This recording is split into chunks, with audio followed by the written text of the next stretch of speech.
The firm line imposed by the Jacobin government over most of France did ensure the survival of the Republic in the medium term, yet many champions of the poor were alarmed that their economic position was getting worse, not better.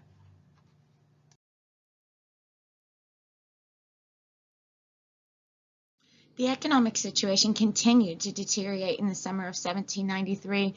By mid-August, money was below a third of its face value, and drought reduced the grain supplies into Paris by 3/4. One group, called the Enrages, and their spokesman, Jacques Roux, demanded action from the government.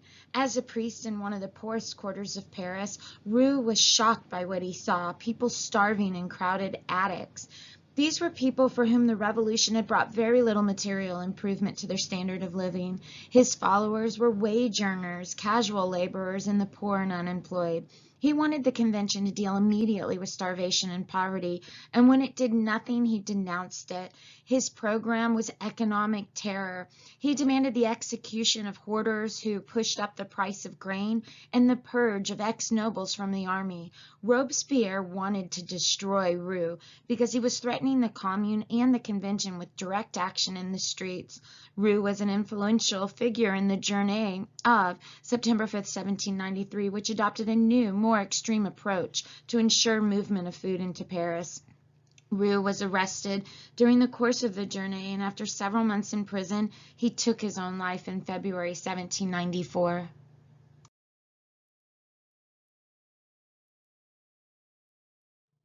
On September 4th, a crowd gathered before the Hôtel de Ville to demand bread and higher wages. The following day, urged on by Roux, it marched on the convention, forcing it to accept a series of radical measures. The sections imposed on the convention the proclamation of terror as the order of the day. The convention immediately authorized the formation of a Parisian army revolutionary, consisting mainly of sans-culottes. The purpose was to confront counter-revolutionary activity and organize the defense of the Republic. In total, 56 other unauthorized armies were set up in the provinces between September and December 1793, and were used in about 2/3 of the department.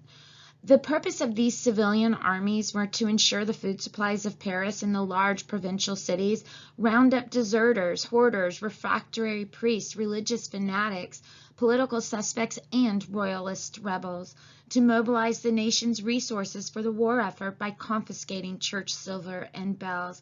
They also established revolutionary justice in areas of the South and West, which had shown little enthusiasm for the revolution.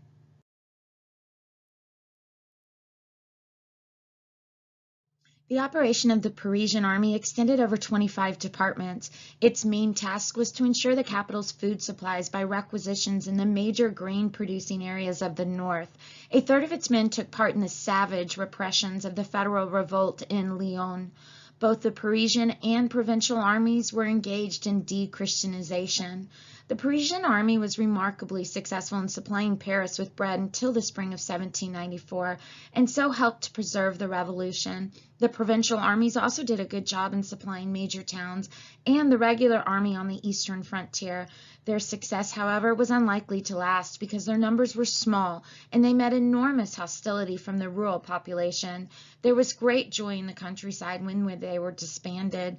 The CPS did not like the revolutionary armies because they were anarchic and outside the control of the authorities. They also disliked them because they created opposition to the revolution by their heavy-handed methods in dealing with the peasants.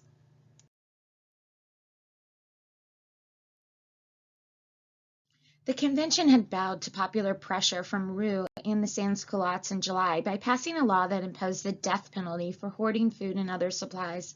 On September 29, 1793, the law of general maximum was passed to control prices. It fixed the price of bread and many essential goods and services at 1/3 above the prices of June 1790. Wages, which largely determined prices, were also fixed at 50% above the level of 1790. When peasants refused to sell grain at the maximum price that was set, the government was compelled to requisition supplies. The maximum divided the common people against each other. Peasants hated it because the rate was often below the cost of production, while the sans-culottes wanted it so that they could afford to buy bread.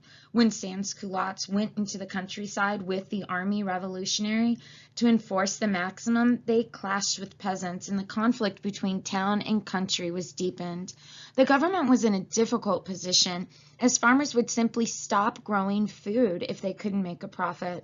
The cooperation of the wealthy peasants, who controlled most of the harvest, was necessary for the government. After all, they were the municipal councilors and tax collectors who were expected to oversee requisitioning. Thus, where there were no local revolutionary armies in the countryside, the maximum had to be imposed by the rich. To meet the concerns of farmers and other producers, the government revised prices upwards in February 1794, much to the disgust of the sans-culottes. In the short term, the government's measures were successful. The towns and armies were fed.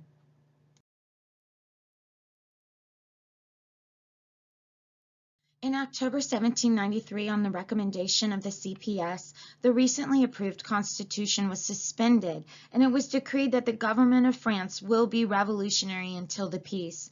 This paved the way for the adoption of extreme policies. The political terror took three forms.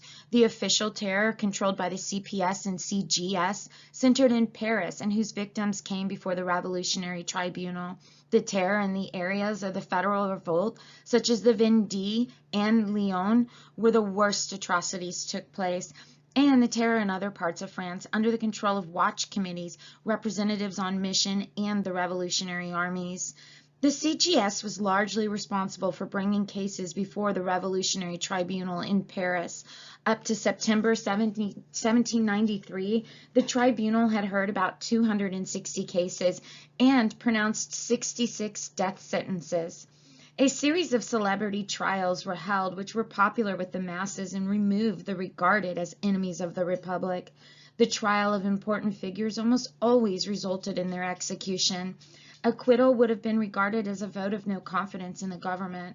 The Revolutionary Tribunal became the scene of many famous trials and death sentences. Marie Antoinette in October, 20 leading Girondin deputies on October 31st, the Duke of Orleans in November, and Madame Roland, a wife of a Girondin ex-minister, 3 days later.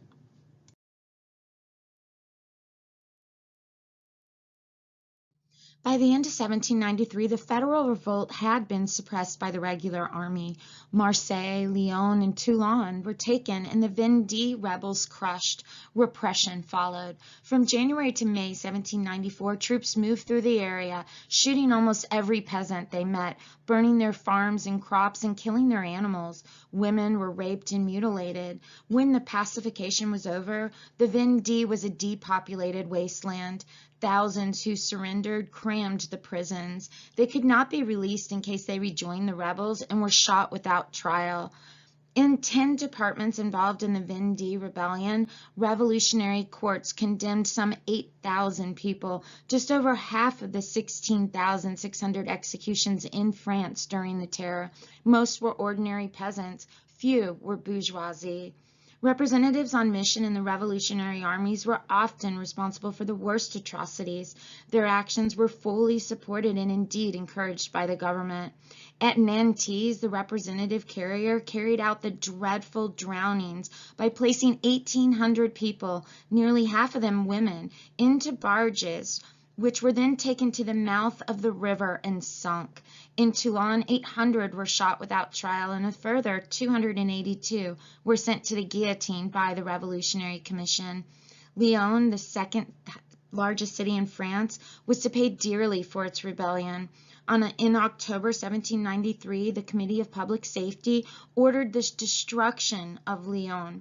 Herbet, a member of the CPS and a representative on mission, restored order in Lyon with great brutality. 1,900 victims were either mowed down by cannon fire in front of a large pit or guillotined. A total of 72% of the executions during the terror, or 12,000 victims, took place in these rebel areas of the West and Southeast, which covered 16 departments.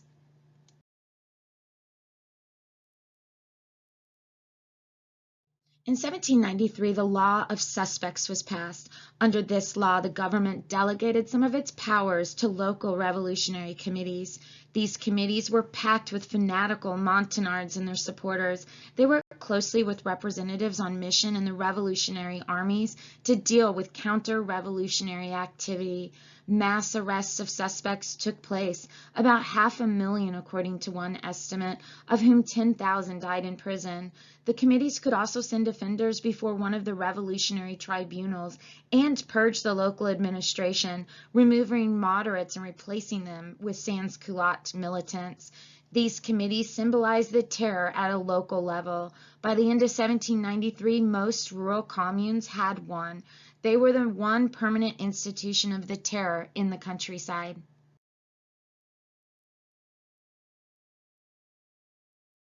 Estimating the human cost of the terror is difficult because of the absence of reliable figures, which vary from several hundred thousand to tens of thousands. The number of official executions that took place is believed to be at 16,600. This figure, however, does not include the large numbers of deaths resulting from imprisonment, starvation, military action, repression.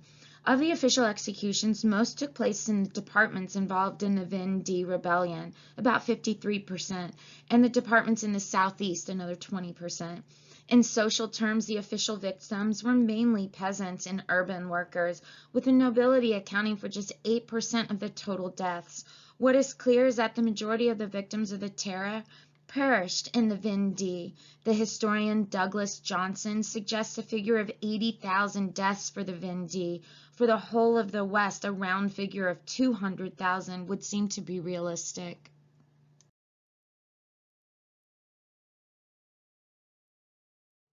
Dechristianization was not the official policy of the central government.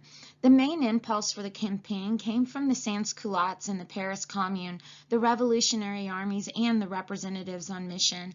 They hated Catholicism, which they felt had betrayed the revolution and fermented the cause of the counter-revolution. The convention was drawn along with it. Dechristianization was a deliberate attempt by the First Republic between 1792 and 1794 to use the resources of the state to destroy Christianity as the dominant cultural form of French society.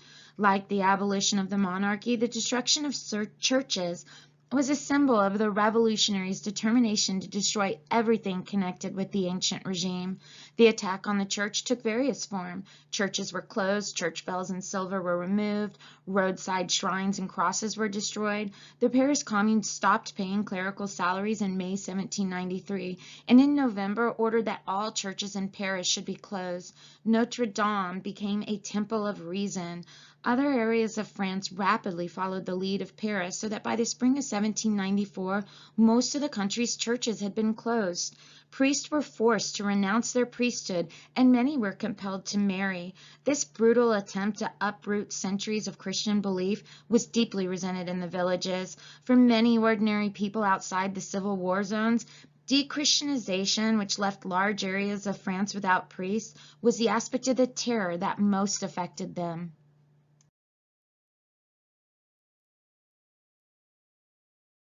On October 5, 1793, a new revolutionary calendar was introduced.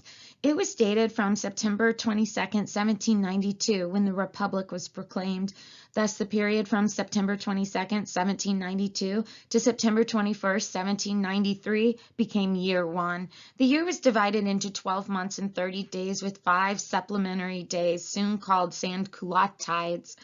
Each month was divided into 3 periods of 10 days, every 10th day being a rest day. Another decree gave each month a name appropriate to its season. It became incredibly confusing. This new calendar ignored Sundays and festivals of the church. In this new calendar, the period of the terror roughly coincided with Year 2.